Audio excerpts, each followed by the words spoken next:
Hi ಎಲ್ಲರಿಗೂ ನಮಸ್ಕಾರ. Welcome to my YouTube channel. ಇವತ್ತು ನಾನು ಸಬ್ಬಸಿಗೆ ಸೊಪ್ಪು ಮತ್ತು ತೊಗರಿಬೇಳೆಯನ್ನು ಬಳಸಿ ಒಂದೊಳ್ಳೆಯ ರೆಸಿಪಿಯನ್ನು ಮಾಡ್ತಾ ಇದ್ದೇನೆ. ಇದು ರಾಗಿ ಮುದ್ದೆ, ಅನ್ನ, ಚಪಾತಿ ಎಲ್ಲದಕ್ಕೂ ಒಂದು ಒಳ್ಳೆಯ ಕಾಂಬಿನೇಷನ್. ಮೊದಲಿಗೆ ನಾನು ಈರುಳ್ಳಿ, ಹಸಿಮೆಣಸು, ಟೊಮ್ಯಾಟೊ ಹಾಗೂ ಸಬ್ಬಸಿಗೆ ಸೊಪ್ಪನ್ನು ಕಟ್ ಮಾಡಿ ಇಟ್ಕೊಂಡಿದ್ದೇನೆ. ಈಗ ಒಂದು ಪಾತ್ರೆಗೆ 2 ಟೇಬಲ್ ಸ್ಪೂನ್ ತೆಂಗಿನ ಎಣ್ಣೆ, ಸ್ವಲ್ಪ ಸಾಸಿವೆ, ನಾನಿಲ್ಲಿ ಜೀರಿಗೆ, ಶುಂಠಿ ಮತ್ತು ಕಾಳು ಮೆಣಸನ್ನು ಕುಟ್ಟಿ ಪುಡಿ ಮಾಡಿ ಹಾಕ್ತಾ ಇದ್ದೇನೆ. ಈ ರೀತಿ ಹಾಕುವುದರಿಂದ ಫ್ಲೇವರ್ ತುಂಬ ಚೆನ್ನಾಗಿರುತ್ತದೆ. 4ರಿಂದ 5 ಬೆಳ್ಳುಳ್ಳಿ ಎಸಳುಗಳನ್ನು ಜಜ್ಜಿ ಹಾಕ್ತಾ ಇದ್ದೇನೆ. ಸಾಸಿವೆ ಚೆನ್ನಾಗಿ ಸಿಡಿಯಲಿ. ನಂತರ ಹೆಚ್ಚಿಟ್ಟುಕೊಂಡಿರುವ ಈರುಳ್ಳಿಯನ್ನು ಹಾಕಿಕೊಳ್ಳೋಣ. ರುಚಿಗೆ ತಕ್ಕಷ್ಟು ಸ್ವಲ್ಪ ಉಪ್ಪನ್ನು ಹಾಕಿಕೊಳ್ತಾ ಇದ್ದೇನೆ. ಈರುಳ್ಳಿ ಚೆನ್ನಾಗಿ ಬೇಯಲಿ.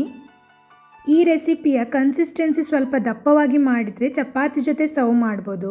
ಸ್ವಲ್ಪ ತೆಳುವಾಗಿ ಅಂದರೆ ನೀರಾಗಿ ಮಾಡಿದ್ರೆ ಅನ್ನದೊಂದಿಗೆ ತುಂಬ ಚೆನ್ನಾಗಿರುತ್ತದೆ. ಈ ವಿಡಿಯೋದಲ್ಲಿ ತೋರಿಸಿರುವಂತೆ ಮೀಡಿಯಂ ಕನ್ಸಿಸ್ಟೆನ್ಸಿಯಲ್ಲಿ ಮಾಡಿದರೆ ರಾಗಿ ಮುದ್ದೆಗೆ ಒಂದು ಒಳ್ಳೆಯ ಕಾಂಬಿನೇಷನ್. ಈರುಳ್ಳಿ ಬೆಂದ ನಂತರ ಹೆಚ್ಚಿಟ್ಟುಕೊಂಡಿರುವ ಟೊಮ್ಯಾಟೊ ಮತ್ತು ಹಸಿಮೆಣಸನ್ನು ಹಾಕಿ ಚೆನ್ನಾಗಿ ಮಿಕ್ಸ್ ಮಾಡಿಕೊಳ್ಳೋಣ. ಚಿಟಿಕೆ ಅರಿಶಿನವನ್ನು ಹಾಕ್ತಾ ಇದ್ದೇನೆ. ಚೆನ್ನಾಗಿ ಮಿಕ್ಸ್ ಮಾಡಿ ನಂತರ ಸಬ್ಬಸಿಗೆ ಸೊಪ್ಪನ್ನು ಹಾಕಿಕೊಳ್ಳೋಣ. ಇದೆಲ್ಲವೂ ಚೆನ್ನಾಗಿ ಬೇಯಲಿ.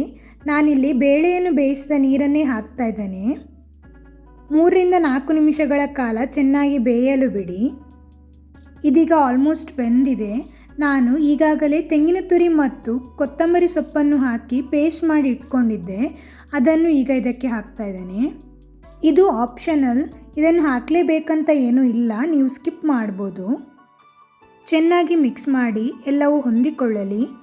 ಈಗ 1 ಟೇಬಲ್ ಸ್ಪೂನ್ ಬೆಲ್ಲದ ಹುಡಿಯನ್ನು ಹಾಕ್ತಾ ಇದ್ದೇನೆ. ಇದು ಕೂಡ ಆಪ್ಷನಲ್, ಬೆಲ್ಲ ಬೇಕಿದ್ದರೆ ಹಾಕಿಕೊಳ್ಳಬಹುದು. ನಾನು ಈಗಾಗಲೇ ತೊಗರಿಬೇಳೆಯನ್ನು 3ರಿಂದ 4 ವಿಸಿಲ್ ಬೇಯಿಸಿಕೊಂಡಿದ್ದೆ. ತೊಗರಿಬೇಳೆಯನ್ನು ನೀರಿನ ಸಮೇತ ಈಗ ಇದಕ್ಕೆ ಹಾಕಿಕೊಳ್ಳೋಣ.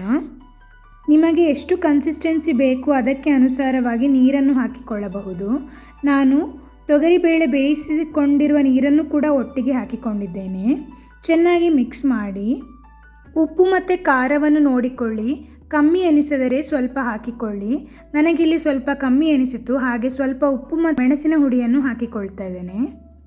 ಚೆನ್ನಾಗಿ ಮಿಕ್ಸ್ ಮಾಡಿ. ಇದು ಚೆನ್ನಾಗಿ ಒಂದು ಕುದಿ ಬಂದರೆ ಸಬ್ಬಸಿಗೆ ಸೊಪ್ಪು ಸಾರು ರೆಡಿ. ಇದನ್ನು ಸಬ್ಬಸಿಗೆ ಸೊಪ್ಪಿನ ಸಾರು ಅಥವಾ ದಾಲ್ ಏನು ಬೇಕಾದರೂ ಕರಿಬೋದು. ರೆಸಿಪಿ ಮಾತ್ರ ತುಂಬ ರುಚಿಯಾಗಿರುತ್ತದೆ. ನೀವು ಕೂಡ ಒಮ್ಮೆ ಮಾಡಿ ನೋಡಿ. ನೀವು ಸಬ್ಬಸಿಗೆ ಸೊಪ್ಪನ್ನು ಬಳಸಿ ಯಾವ ರೀತಿ ಅಡುಗೆಯನ್ನೆಲ್ಲ ಮಾಡ್ತೀರಾ ಅಂತ ನನಗೆ ಕಮೆಂಟ್ ಮಾಡಿ ತಿಳಿಸಿ. ನಿಮಗೆ ಈ ವಿಡಿಯೋ ಇಷ್ಟವಾಗಿದೆ ಅಂತ ಭಾವಿಸುತ್ತೇನೆ. ನಿಮ್ಮ ಅಭಿಪ್ರಾಯವನ್ನು ಕಮೆಂಟ್ ಮೂಲಕ ತಿಳಿಸಿ. ನಾನಿವತ್ತು ರಾಗಿ ಮುದ್ದೆಯೊಂದಿಗೆ ಈ ಸಬ್ಬಸಿಗೆ ಸೊಪ್ಪಿನ ರುಚಿಯಾದ ಸಾರನ್ನು ಸರ್ವ್ ಮಾಡ್ತಾ ಇದ್ದೇನೆ. ವಿಡಿಯೋ ನೋಡಿದ್ದಕ್ಕಾಗಿ ಧನ್ಯವಾದಗಳು.